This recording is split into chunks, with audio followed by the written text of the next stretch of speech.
ఎస్‌డబ్ల్యూపీకి ఆల్టర్‌నేట్‌గా ఏదైనా ఉందా? ఎస్‌డబ్ల్యూపీ అంటే చాలా సెన్సిటివ్ మ్యాటర్. దానికి ఆల్టర్‌నేట్‌గా ఏదైనా ఉందా మార్కెట్‌లో? దీని గురించి డెడికేటెడ్‌గా ఈ వీడియోలో తెలుసుకుందాం. ఈ వీడియో మీరు ఎండ్ వరకు చూసుకున్నట్లయితే మీరు ఎస్‌డబ్ల్యూపీ చూస్ చేసుకోవాలా? లేకపోతే ఇంకా ఏదైనా చూస్ చేసుకోవాలా అనేది మీరు తెలుసుకుంటారు. అండ్ మా పేజ్‌ని ఫాలో అండ్ సబ్స్క్రైబ్ చేయండి. సార్ ఇప్పుడు రీసెంట్‌గా ఎస్‌డబ్ల్యూపీలో కొంతమంది లాసెస్ కూడా అవ్వడం జరుగుతుంది. సో, ఎస్‌డబ్ల్యూపీ కాకుండా దానికి ఆల్టర్‌నేట్ ఏమైనా ఉందా సార్? ఇది చాలా మంచి క్వెషన్ అండి. రీసెంట్ పాస్ట్‌లో చూస్తే లాస్ట్ 2 ఇయర్స్ క్రితంగా చాలామంది 50,00,000, 60,00,000 పెట్టేశారు. మనకి హైబ్రిడ్ ఫండ్స్‌లో గానియండి, వాటిలో గానియండి, పెట్టిన తర్వాత వాళ్ళు ఎవ్రీ మంత్ ఎస్‌డబ్ల్యూపీ తీసుకుంటున్నారు. ఇప్పుడు చూస్తే లాస్ట్ 1 ½ ఇయర్ నుంచి మార్కెట్ చాలా డౌన్ అయిపోయింది. అలా అయిపోవడం వల్ల ఫస్ట్ ఆఫ్ ఆల్ ఎస్‌డబ్ల్యూపీ అంటే ఏంటంటే, మన అమౌంట్ మన ప్రిన్సిపల్‌లో నుంచి మనకి పార్షియల్‌గా విత్‌డ్రాల్ చేసి ఇస్తుంటారన్నమాట. సో, మార్కెట్‌లో రిటర్న్ వస్తే రిటర్న్ యాడ్ అవుతుంది. మార్కెట్‌లో రిటర్న్ యాడ్ కాకపోతే మన ప్రిన్సిపల్‌లోంచి తీసి మనకి ఇస్తుంటారు. సో, చాలా మందికి ఏం చేశారంటే 10% తీసుకున్నారు కొంతమంది. వాళ్ళ ఎక్స్‌పెక్టేషన్ ఏంటంటే ఈ ఫండ్ 20% రిటర్న్ ఇస్తుంది కదా! అంటే లాస్ట్ 5 ఇయర్స్ నుంచి చూస్తే 20% రిటర్న్ ఇచ్చింది. అలాగే కంటిన్యూ అవుతుంది కదా! అని చెప్పిన ఉద్దేశంతో వాళ్ళు 10%, 9% పెట్టేసి ఎస్‌డబ్ల్యూపీ తీసుకున్నారు.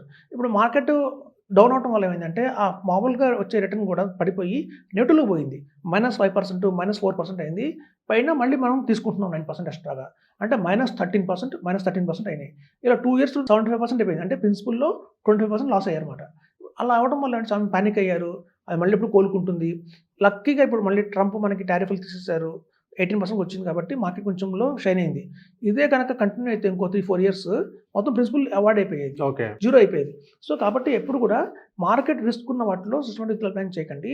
ఎక్కడైతే మార్కెట్ రిస్క్ లేని ఇన్వెస్ట్‌మెంట్స్ ఉన్నాయో వాటిలో మనకు సిస్టమాటిక్ విత్‌డ్రాయల్ ప్లాన్ పెట్టుకుంటే మీకు 12% గ్యారంటీ రిటర్న్ వస్తుంది అని చెప్తున్నాం. అయితే అలా 12% గ్యారంటీ రిటర్న్ ఇచ్చేవి ఏవి అంటే 3 ఆప్షన్స్ ఉన్నాయండి. ఫస్ట్ అండి 10,00,000, 15,00,000 ఉన్నాయనుకోండి. Corporate bonds is the best option ఉంటుంది. ఈ కార్పొరేట్ బాండ్స్‌లో మనకి 10%, 12% వితౌట్ ఎనీ మార్కెట్ రిస్క్ లేకుండానే మనకి రిటర్న్ వస్తుంది. బాండ్స్‌లో కూడా కొంతమంది కింద కామెంట్స్ చేశారు. బాండ్స్‌లో కూడా కాంపౌండింగ్ వస్తదా అని అడగడం జరుగుతుంది. సో, కాంపౌండింగ్ ఇంట్రెస్ట్ రాదు బాండ్‌లో. ఎందుకంటే కూపన్ రేట్ అంటారు. వాళ్ళు ముందు ఫిక్స్ చేసేస్తారు. ఇంత రేట్ ఆఫ్ ఇంట్రెస్ట్ మీకు ఇస్తాము అని చెప్పి. సో, కాబట్టి కార్పొరేట్ బాండ్స్‌లో మనకి కాంపౌండ్ ఇంట్రెస్ట్ జరగదు. కేవలం 12% ఫిక్స్డ్ అంటారు. ఆ ఫిక్స్డ్ 1 ½ ఇయర్, 2 ఇయర్స్‌కి మనకే వచ్చేస్తుంది. అయితే మీరు చూడండి ఆ కార్పొరేట్ బాండ్స్ ఇవాళ ఎంత క్రేజ్ ఉందంటే మార్కెట్‌లో చాలా బాగా పెరిగినాయి. ఈవెన్ మీకేంటంటే 10,00,000, 15,00,000, 20,00,000 ఉంటే కార్పొరేట్ బాండ్స్‌కెళ్ళొచ్చు. లేదంటే ఎస్ఐఎఫ్ కొత్తగా వచ్చింది మనకి హ్మ్. మార్కెట్‌లో స్పెషలైజ్డ్ ఇన్వెస్ట్‌మెంట్ ఫండ్ అని. ఇందులోని అడ్వాంటేజ్ ఏంటంటే బయట ఆర్డినరీ మ్యూచువల్ ఫండ్స్‌లో కంటే కూడా ఇందులో డెరివేటివ్స్ యాడ్ చేశారు. ఆ హుహు. డెరివేటివ్స్‌లో మనకేంటంటే హెడ్జింగ్ అనే ఒక మంచి ఆప్షన్ ఉంటుంది. ఆర్బిట్రాజ్ అనేది ఒక మంచి ఆప్షన్ ఉంటుంది. దీనివల్ల ఏంటంటే మనకి మార్కెట్‌లో కొంచెం సపోర్ట్ వస్తుంది. అంటే మనకేంటంటే మార్కెట్ పడ్డా కూడా అంతగా పడవు. ఎస్ఐపి అంటే 10,00,000. 10,00,000 మినిమమ్ పెట్టొచ్చు. అందులో మీకు ఇంకో బెస్ట్ ఆప్షన్ ఏంటంటే రియల్ ఎస్టేట్ కూడా యాడ్ అవుతుందన్నమాట.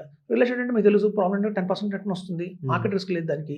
డెట్ పెడతారు అందులో కూడా కొంతమంది మన గవర్నమెంట్ సెక్యూరిటీస్ కానియండి, ట్రెజరీ బిల్స్ కానియండి వాటిలో ఇన్వెస్ట్‌మెంట్ చేస్తారు. సో, కాబట్టి మనకి మార్కెట్ పడినా కూడా దాని ఇంపాక్ట్ అయితే దాని మీద ఉండదు. సో, మీకు ఎస్ఐఎఫ్స్‌లో ఏంటంటే కేవలం 25% మాత్రమే మార్కెట్ మీద ఉంటుంది. 75% మార్కెట్ రిస్క్ ఉండదు. సో, కాబట్టి అది కూడా సేఫ్ బెట్. మనం 10,00,000 అండ్ అబోవ్ ఉంటే ఎస్ఐఎఫ్ వేసుకోవచ్చు. పీఎంఎస్ ఎస్పెషల్లీ ఇప్పుడు పీఎంఎస్ తెలుసు అందరికి పోర్ట్‌ఫోలియో మేనేజ్మెంట్ సర్వీసెస్ అని అందరికి అదంగానే రిస్క్ అంటారు. యాక్చువల్‌గా అందులో ఒక కేటగరీ ఉంది. డెట్ కేటగరీ ఉంది. సో, ఇది చాలా మందికి తెలీదు ఈ విషయం. సో, హ్మ్. డెట్ కేటగరీ పీఎంఎస్‌లు ఏం చేస్తాయంటే మన దగ్గర పూల్ చేసిన 50,00,000ని కూడా వాళ్ళు కూడా మంచి మంచి కార్పొరేట్ బాండ్స్ కొంటారు. Only triple A, double A, A plus, A minus బాండ్స్‌నే కొంటారు. అలా కొని మనకి ఎవ్రీ మంత్ కూడా 13% దాకా వాళ్ళు రిటర్న్ ఇస్తున్నారండి. 13% అంటే మనకి క్వార్టర్లీ రిటర్న్ పే అవుట్ ఉంది. కొన్నిట్లో మంత్లీ పే అవుట్ ఉంది. సో, అట్లాంటి ఆప్షన్స్‌లో పెడితే ఏమవుతుందంటే మన ప్రిన్సిపల్ సేఫ్‌గా ఉంటుంది. ఎప్పుడు కూడా మన ప్రిన్సిపల్ 100% సేఫ్‌గా ఉంటుంది. ప్లస్ మనకి అదర్ దాన్ థట్ మనకి ఎవ్రీ మంత్ రిటర్న్స్ అయితే వస్తున్నాయి. ఓకే.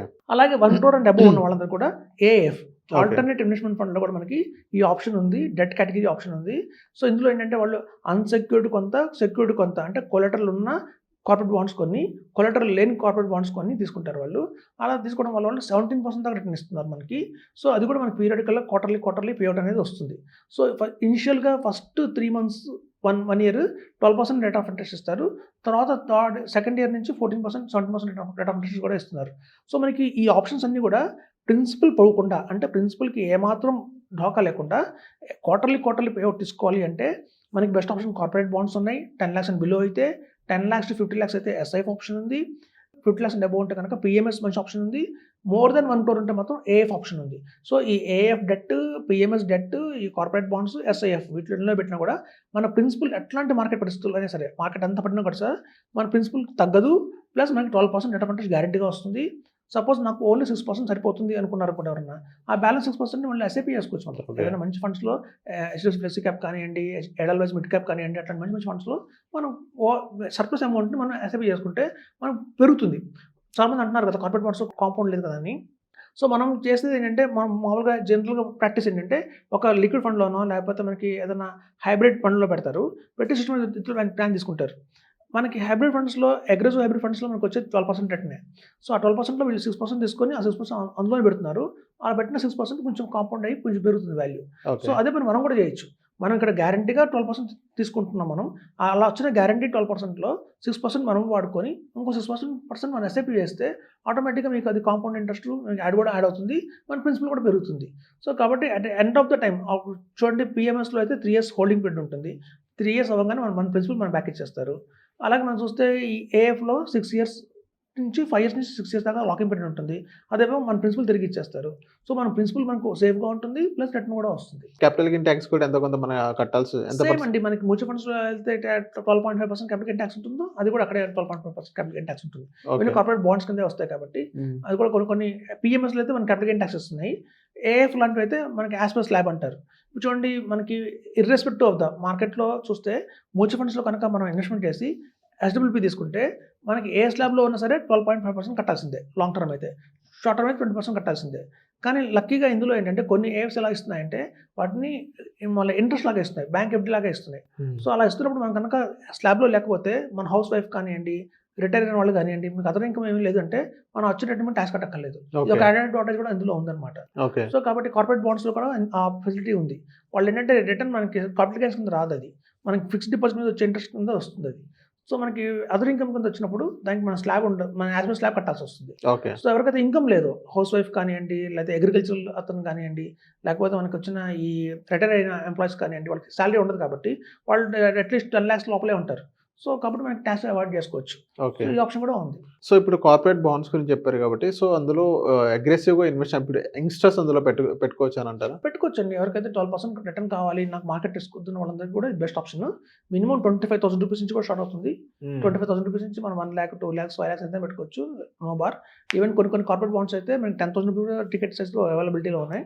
₹10,000 కూడా ఇన్వెస్ట్‌మెంట్ ఇందులో చేసుకోవచ్చు. ఎలాంటి రిస్క్ లేదంటారా సార్? ఇప్పుడు ఎఫ్‌డితో కంపేర్ చేసుకున్నట్లయితే, ఎఫ్‌డి అయితే ఫ్రీ. సో, వీళ్ళు ఈ రెండిటికి కంపేర్ చేసుకుంటే ఇందులో ఎలాంటి రిస్క్ లేదంటారా? ఇందులో చూడండి, యాక్చువల్‌గా మనకి మ్యూచువల్ ఫండ్స్ తీసుకుంటే large cap, mid cap, small cap అని 3 రకాలున్నాయి. సో, ఎప్పుడైతే large cap, mid cap, small క్యాప్‌లో మనకి రిస్క్ తక్కువ ఎక్కడ ఉంటుంది? లార్జ్ క్యాప్‌లో రిస్క్ తక్కువ ఉంటుంది. స్మాల్ క్యాప్ అనేది రిస్క్ ఎక్కువ ఉంటుంది.